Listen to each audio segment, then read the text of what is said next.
내가 너로 여자와 원수가 되게 하고 내 후손도 여자의 후손과 원수가 되게 하리니 여자의 후손은 내 머리를 상하게 할 것이요 너는 그의 발꿈치를 상하게 할 것이니라 하시고, 아담과 하와의 범죄로 망가진 창조 세계, 그 세계를 회복하기 위한 하나님의 일하심이 분주하게 시작되었습니다.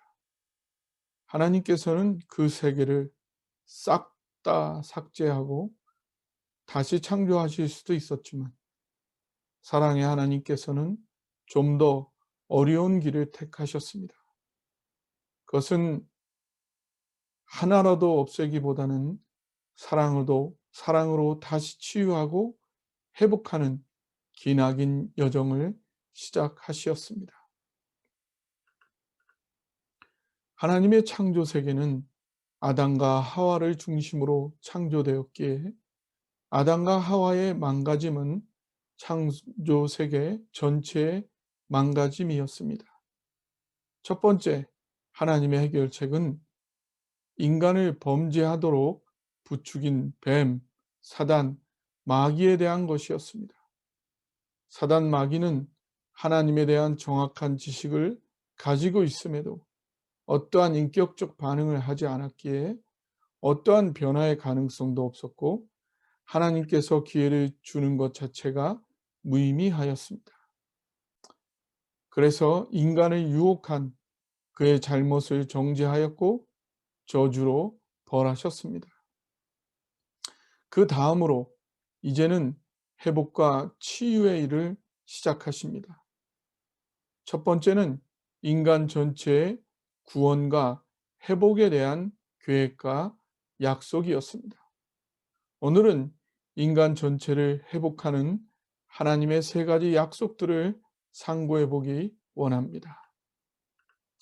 첫째, 승리를 약속하십니다.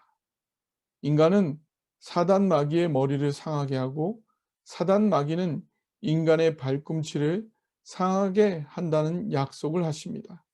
곧 승리를 약속하십니다.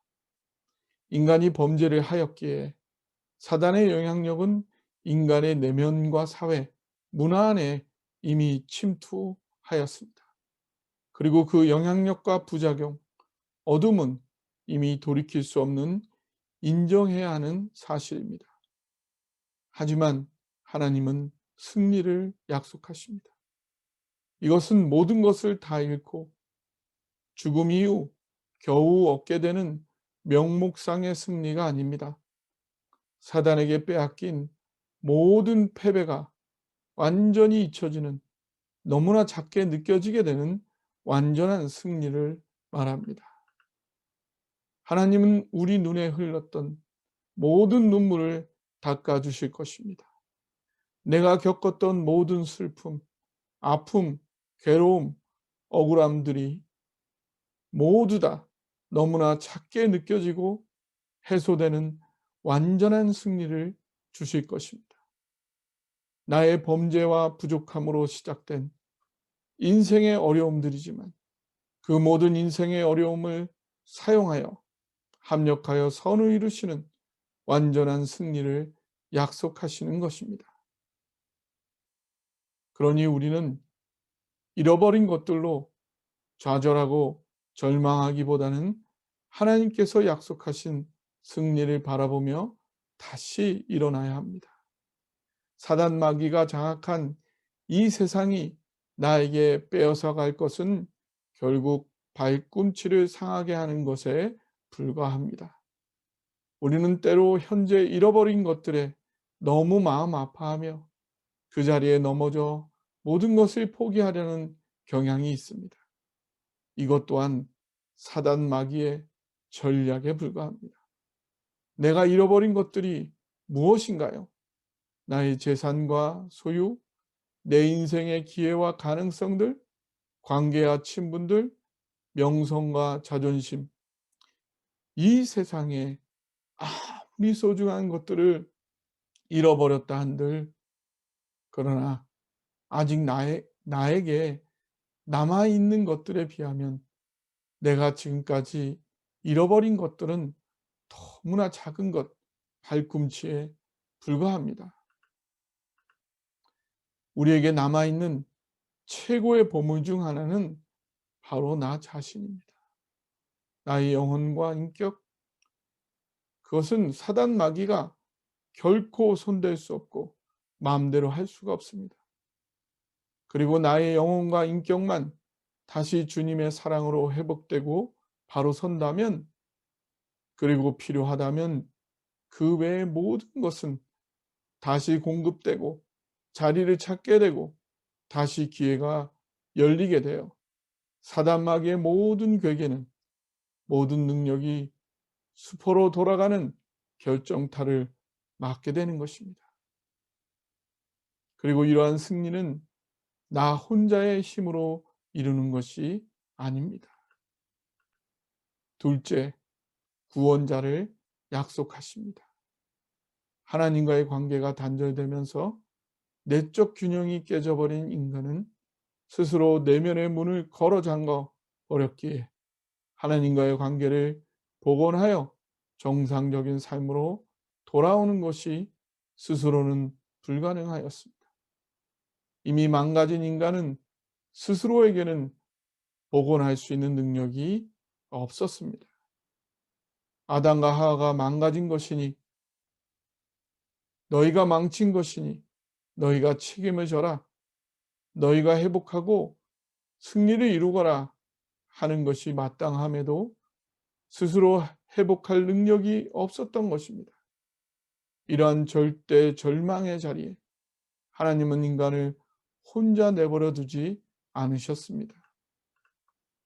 누군가 후대의 한 사람이 이 문제를 해결할 것이라고 약속해 주십니다. 인간은 할 수 없는 그 일을 할 수 있는 사람, 그 사람이 누구이겠습니까? 바로 우리의 구원자 예수님이십니다. 예수님은 하나님과 동질의 하나님 아들이시고 하나님의 말씀이십니다. 하나님의 말씀은 하나님의 마음, 사랑의 표현입니다. 곧 예수님이 우리의 구원자라는 것은 바로 하나님께서 우리의 문제를 직접 대신 해결해 주시겠다는 것입니다.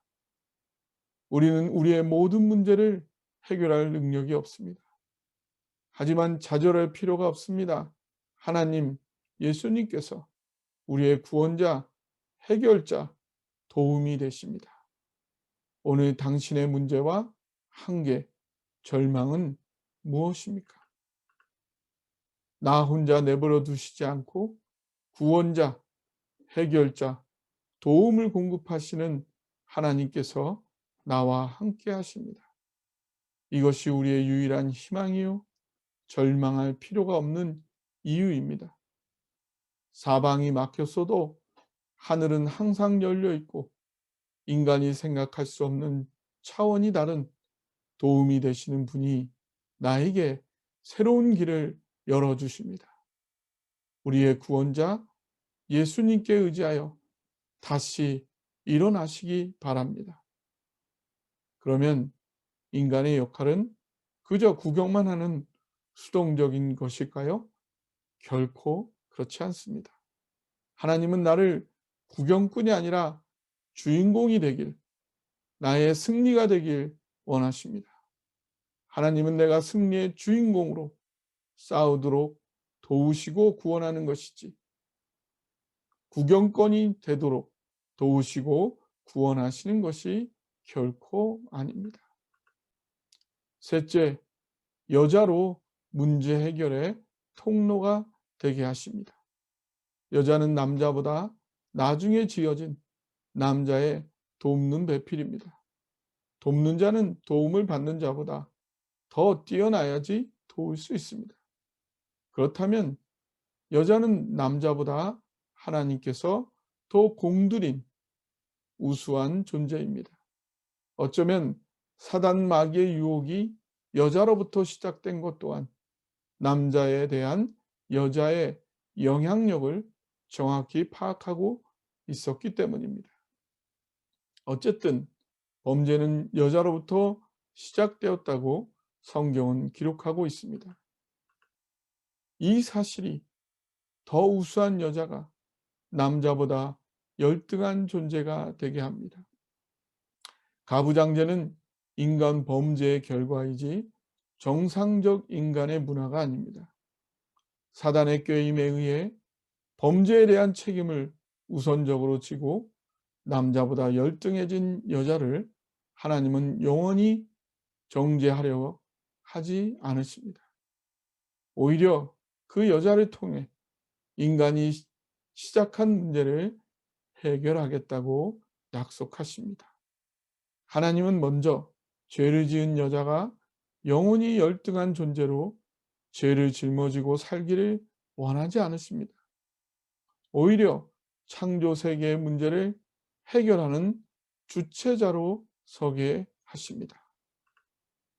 하나님께서 인간의 육신을 입고 오시기 위해서는 반드시 여자의 몸을 통해서 오셔야 했고, 그때까지 인간의 혈통은 여자의 몸을 통해 이어져야 했던 것입니다.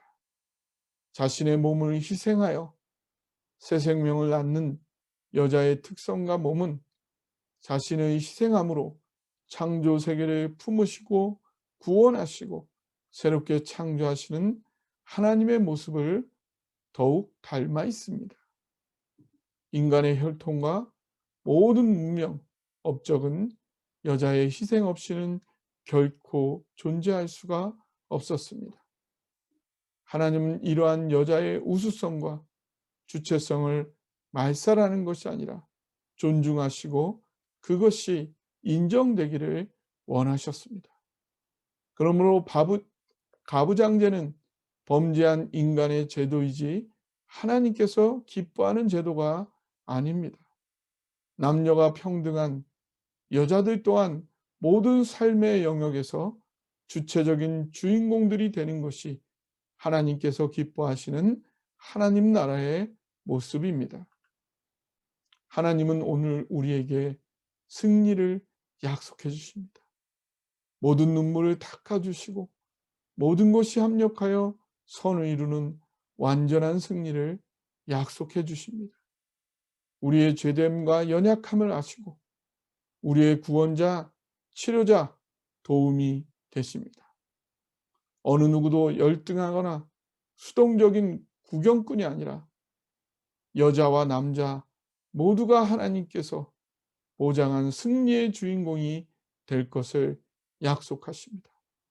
승리의 하나님, 구원의 하나님, 평등의 하나님을 의지하여 인생의 승리자, 주인공이 되시기를, 그러한 하나님 나라와 교회, 가정, 삶을 이루어 가시기를 주님의 이름으로 축원합니다.